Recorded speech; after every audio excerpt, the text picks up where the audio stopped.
Pretty shocking new poll out about what retirees are afraid of as they enter their golden years. A majority, it turns out, are more afraid of running out of money than they are of death itself. It's according to a new poll that was written up by Axios. Let's put this tear sheet up on the screen. The headline kind of says it all. Scarier than death? Question mark. Running out of retirement money. So the numbers here, you have 59% saying they had no idea how they're going to pay for their healthcare costs in retirement.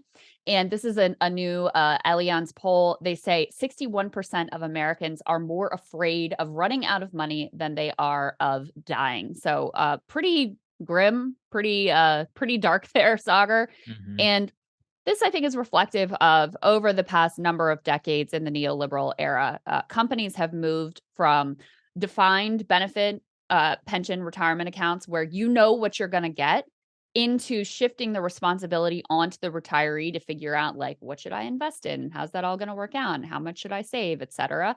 And so it just puts retirees in a much more precarious and uncertain and nerve wracking financial position.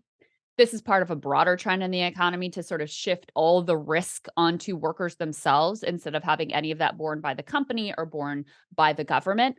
So I think this is sort of reflective of that broader trend. Yeah, so I think what's important to note is that the biggest issue that we have right now is the floor. So right now, half of the population age 65 or older live in a household that receives 50% of their family income from Social Security.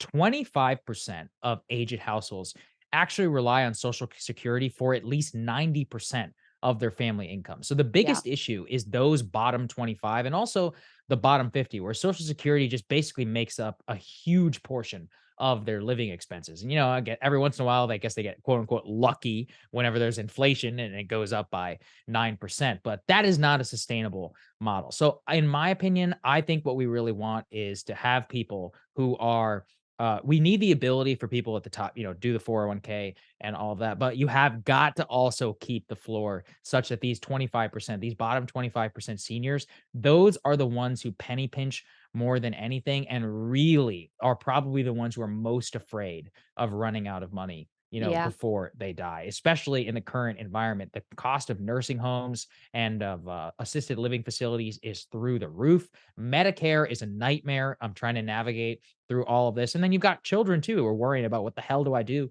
for my elderly parents. So it's a tough situation all around. It's really bad. Contrast that reality Mhm. of how much retirees are fearful, like what a just visceral and core issue, this, being able to live in your golden years and have enough money, how visceral and core that is with the discussion of Social Security funding in Washington, where, they're never floating like, maybe we should expand benefits. Maybe we should make this more generous so that seniors aren't so terrified as they enter their older years that they'll be able to pay their bills and eat and like survive and meet their basic needs. Mhm.